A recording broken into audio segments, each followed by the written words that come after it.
વડોદરામાં તંત્રની ઘોર બેદરકારીના દ્રશ્યો સામે આવ્યા છે। ડમ્પર આવ્યું અને અચાનક રોડ બેસી ગયો। નિઝામપુરા વિસ્તારમાં મોટી દુર્ઘટના ટળી છે। ડમ્પર પસાર થતું હતું અને અચાનક રોડ બેસી ગયો। ડમ્પર માંડ પલટી ખાતા બચ્યું હતું। આ સમગ્ર ઘટનાના સીસીટીવી ફૂટેજ પણ સામે આવ્યા છે। સદનસીબે આ ઘટનામાં કોઈ જાનહાનિ નથી થઈ। તો આ સમગ્ર ઘટના સીસીટીવીમાં કેદ થઈ છે, જેમાં જોઈ શકાય છે કે નિઝામપુરા વિસ્તારમાં કઈ રીતે મોટી દુર્ઘટના છે તે ટળી ગઈ છે સીસીટીવીના દ્રશ્યો, પરંતુ ઘોર બેદરકારી। હાર્દિક જોડાયા છે વધુ માહિતી આપવા માટે। હાર્દિક, આટલી મોટી બેદરકારી, ડમ્પર આવ્યો અને અચાનક રોડ બેસી ગયો, શું અપડેટ? બિલકુલ, જો સ્માર્ટ સિટી વડોદરાની વાત કરીએ તો અહીંના જે પાલિકાના અધિકારીઓ છે તેઓ ઓવર સ્માર્ટ થઈ ગયા હોય તેમ લાગી રહ્યું છે। કારણ કે વડોદરા શહેરમાં ગઈકાલે પણ આપણે એક અહેવાલ દર્શાવ્યો હતો કે મકરપુરા ડેપોની સામેથી વાહનો પસાર થતા હતા અને દરમિયાન જ જે રોડ છે તે આખો બેસી ગયો હતો અને મોટો ભૂવો પડ્યો હતો। ત્યારે આ ઘટના જે છે ડમ્પરવાળી તે પણ ગઈકાલે જ ઘટના છે। નિઝામપુરા જે મેઇન રોડ છે ત્યાંથી મોટી સંખ્યામાં વાહનો પસાર થતા હતા। એ જ સમયે આ ડમ્પર પણ જે છે ત્યાંથી પસાર થઈ રહ્યું હતું અને અચાનક જ રોડ બેસી ગયો હતો। સીસીટીવી ફૂટેજમાં જોઈ શકાય છે કે ડમ્પર માંડ જે છે તે પલટી ખાતા બચી ગયું છે અને અત્યારે આ સીસીટીવી વડોદરા શહેરમાં ખૂબ વાયરલ થઈ રહ્યા છે અને વડોદરાવાસીઓ જે છે તે વડોદરા મહાનગરપાલિકાની કાર્યપદ્ધતિ સામે સવાલો ઉઠાવી રહ્યા છે। ત્યારે અહીંયા સૌથી મોટો સવાલ બીજો એ ઉભો થાય કે શું હવે વડોદરા શહેરના રસ્તા પર નીકળવું પણ સુરક્ષિત નથી? કારણ કે ક્યારે કયો રસ્તો બેસી જાય તે કોઈ નક્કી હોતું નથી। લુમના, બિલકુલ હાર્દિક, આપ જોડાયેલા રહેશો તો અહીં તંત્રની ઘોર બેદરકારીના દ્રશ્યો। વડોદરાથી નકલી ચલણી નોટ છાપવાનું કૌભાંડ ઝડપાયું છે।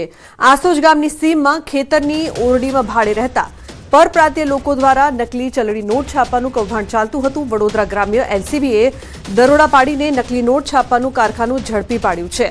કલર પ્રિન્ટર દ્વારા અલગ અલગ ચલણી નોટો છાપવામાં આવતી હતી। એલસીબીએ પ્રિન્ટર સહિત નકલી ચલણી નોટો જપ્ત કરી છે। 2 આરોપીને ઝડપી મંજુસર પોલીસ મથકે લઈ જવાયા હતા। ઓરડીમાંથી મોટી માત્રામાં નકલી ચલણી નોટ ઝડપાઈ હોવાની આશંકા છે। તો આ કૌભાંડ સાથે જોડાયેલા અન્ય શખ્સોની પણ શોધખોળ શરૂ કરાઈ છે। હાર્દિક જોડાયા છે વધુ માહિતી આપવા માટે। હાર્દિક, શું અપડેટ સમગ્ર મામલે? બિલકુલ, જો વાત કરવામાં આવે તો ખેડૂત છે તેમના દ્વારા પોતાના ખેતરમાં ઓરડીઓ બનાવીને ભાડે આપવામાં આવે છે। ત્યારે ત્યાં કેટલાક ઇસમોની શંકાસ્પદ ગતિવિધિ જણાતા કોઈ એક જાગૃત નાગરિકે જે છે તે લોકલ ક્રાઇમ બ્રાન્ચને બાતમી આપી હતી કે કંઈક શંકાસ્પદ થઈ રહ્યું છે। એટલે બાતમીના આધારે જે વડોદરા ગ્રામ્યની એલસીબી છે તેના દ્વારા આ સ્થળ પર જઈને તપાસ કરવામાં આવી તો ખુદ પોલીસ ચોકી ગઈ હતી। કારણ કે 2 જેટલા શખ્સ જે છે ત્યાંથી મળી આવ્યા હતા અને જ્યારે તેમની ઝડપી લેવામાં આવી અને રૂમની તપાસ કરવામાં આવી તો જે નકલી ચલની નોટ છે તે છાપવાનું આખું એક મોટું કૌભાંડ જે છે તે સામે આવ્યું છે। હજી વડોદરા ગ્રામ્ય પોલીસ દ્વારા સત્તાવાર કોઈ પણ જાતની માહિતી આપવામાં નથી આવી, પરંતુ આ જે નેટવર્ક જે છે તે કોણ ચલાવતું હતું, કેટલા લોકો સામેલ છે, કેટલા સમયથી નકલી ચલની નોટો જે છે તે છાપવામાં આવતી હતી અને બજારમાં કેટલા રૂપિયાની નોટો જે છે તે ફરતી કરવામાં આવી છે, તમામ પાસાની ચકાસણી જે છે તે અત્યારે વડોદરા ગ્રામ્ય પોલીસ દ્વારા કરવામાં આવી રહી છે। નરેન્દ્ર જંગલાલ પાલ અને હેમંત મદનલાલ જાંગીરની જે ધરપકડ છે તે ગઈકાલે રાત્રે જ કરવામાં આવી હતી અને બંનેનો કબજો જે છે તે મંજુસર પોલીસને સોંપવામાં આવ્યો છે। લુમના, બિલકુલ હાર્દિક, આભાર સમગ્ર માહિતી બદલ।